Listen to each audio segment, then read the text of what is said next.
Now, now's the time for our program. John Snodgrass teaches religion courses at Canisius University. He has written numerous books, and his podcast, Animal Magic, is available through various streaming services. Please welcome John Snodgrass.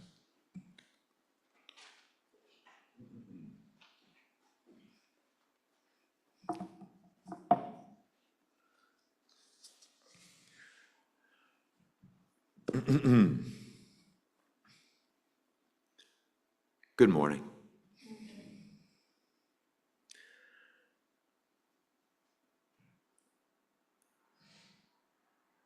Could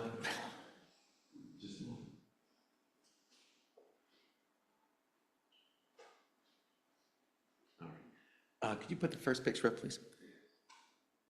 And I'm going to need to wear my glasses today. All right.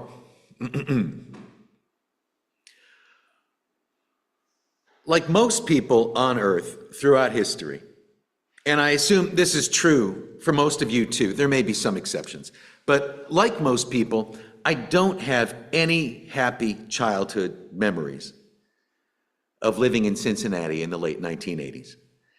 And the story I'm about to share isn't going to change that. As a matter of fact, this isn't one of my memories at all.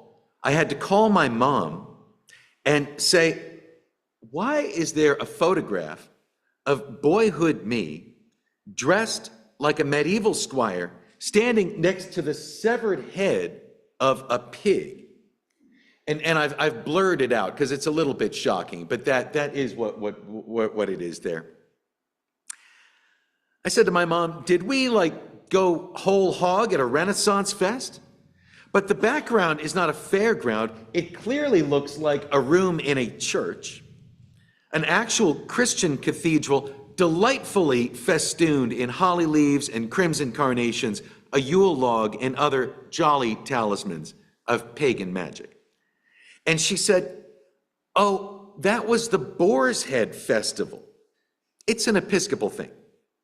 And I thought, but I was Episcopalian into my 20s. I was literally born in an Episcopal church, the son of an Episcopal preacher man, but I've never heard of weird cultic ritual stuff like this. And yet there I am in this photo, clearly 8-year-old me, forcing a sickly half smile next to a severed swine head with pineapple rings and cherries pinned to the eyes.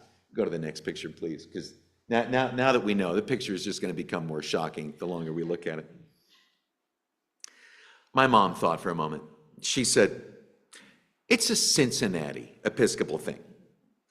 Then she helpfully explained that Cincinnati, Ohio, was known in the 1800s as Porkopolis because of all of the meat packing and sausage making that went on there. And while other cities had feral cats, rats, and lizards, Cincinnati had piglets roaming the urban streets. Plus, the fat rendering and soap making gave rise to a major hygiene product giant called Procter & Gamble. This was the 1800s, not the 1980s, although I did find Cincinnati to be a piggish place to live. And it turns out even that was pig-related because the riches of Cincinnati were born of selling pork rations to both sides of the Civil War. This tradition of the Boar's Head and Yule Log Festival has been practiced at Christ Church from 1939 to the present. So you see this photograph here. I cannot confidently say whether this was taken in 1939 or 2024. I mean, they just keep doing this thing. And apparently it requires the priest's firstborn son to dress like a village idiot. And seriously, doesn't that qualify as a form of child sacrifice? And they paraded this thing on a silver platter, not metaphorical, the physical head of a biological boar, the Lord of the Flies, with its fruity eyes on this triumphant march all around the aisles of the sanctuary, while its sacrificial body got spit roasted in some subterranean hall and then served at a sort of northern pagan Thanksgiving in the basement. And a whole pig, if you haven't witnessed one before, is a lot of pork. Once, as a cater waiter, I had to help carry a spit-roasted pig for an event in Pennsylvania, and the pole was oily and the thing kept slipping. And at one point I said, "How far do we have to carry this greasy SOB?" And a moment of bad cater waiter decorum. And unfortunately, one of the guests overheard it. So then for the rest of the day, people kept coming up and asking me, "Where do I find that greasy SOB?" And I thought, we're in Pennsylvania. Throw a rock in the air and you'll hit one. They're all, "Oh, you mean the pig?" He's that way. I mean, walk that way, and I think you'll be able to identify which greasy pig is the one we're eating. Like you could probably identify him out of a lineup. Whatever the event was, I don't remember. But it was clearly significant as an animal sacrifice to celebrate the sanctity of this gathering and the community of guests. In the ancient world, think about it, in the ancient world, before refrigeration, killing a boar or pig meant you had to gather all of the tribe. Matter of fact, you had to gather all of the neighboring tribes too, the ones that you really didn't like. But you had to gather literally everybody you knew to eat this thing, because you couldn't save any of it. And then the sharing of this undercooked meat was a sacrament that bonded the eaters by blood as relatives. Next slide, please. When my dad returned my call and found out that I wanted to ask about the Boar's Head Festival of Christ Church, Cincinnati, he huffed. If he was standing outside, I think he would have spat on the ground. His Cincinnati recollections are not much happier than mine. He finally said, in this acidic way that only Snodgrasses get to say it, "It's very English." "Well," I responded, "it's clearly not very Israelite." The most famous and mysterious religious attitude toward swine is in Judaism, and by extension, Islam, which gave shellfish the stamp of approval but maintained Judaism's horror of eating pork. Hogs are the bad boys of the Old Testament, even more than lions and bears, even more than the Leviathan. You can actually eat the Leviathan. If you can figure out what it is, find it, it's kosher, the Leviathan. I imagine it tastes like chicken. The laws of the Torah explain that pigs are unclean because unlike other livestock animals, they do not chew the cud. And if you're unfamiliar with that expression, it means that pigs are gross because they don't cough up their mouth full of food and then eat it again. This question of why the pig has been debated for 3,000 years. Some say it may have resulted from some outbreak of trichinosis from eating undercooked pork. This makes sense until we consider that trichinosis is far less dangerous than anthrax, which is carried by cattle, sheep, and goats, but not by pigs. And anthrax, if you get it, is like swallowing all 10 biblical plagues on Egypt at once, likely resulting in horrible death. So there's not actually much to recommend this food safety rationalization for why the pig is considered unclean.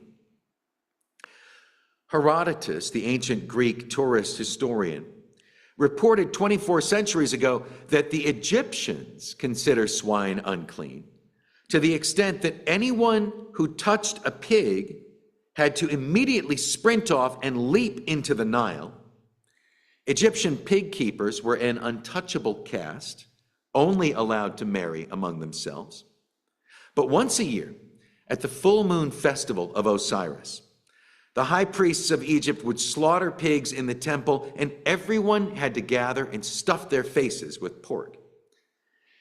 The origin of this tradition, Herodotus says, was told to him, but he considered it too filthy to share with Greek readers.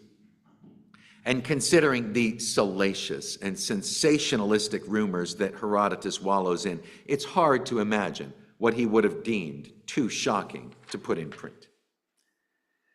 It's possible that the Hebrews inherited the pork taboo from the Egyptians, or outlawed swine because of its use in Egyptian rituals. But if the liberated Hebrews were going to ban some animal to symbolize their break with Egyptian religion, it would have made more sense to outlaw the kin of the golden calf. But then cattle are Leviticus approved, as long as they don't have cheese on top, which is thrice forbidden. Some suggest that the pig is ritually unclean because it is habitually unclean. But this is pure slander, a literal smear campaign. The idea that pigs will root and wallow in their own filth. The fact is, pigs don't sweat like humans do. And they are tropical by nature, like pigs belong in rainforests. So they'll cool their skin by rolling in water or mud. Now, in the wild or in a large enough pen, they will actually fastidiously avoid rolling in mud that they have defiled with waste. But if you're fattening a pig in a very small pen, they don't have this choice, and they will kind of begrudgingly roll in whatever mud they can. Raising pigs in an arid climate like Egypt or Israel, they basically feel like their skin is always on fire and will stop, drop, and roll all day long. So if the Hebrews and Egyptians consider this animal unclean, it's because they've removed it from its natural habits and habitat.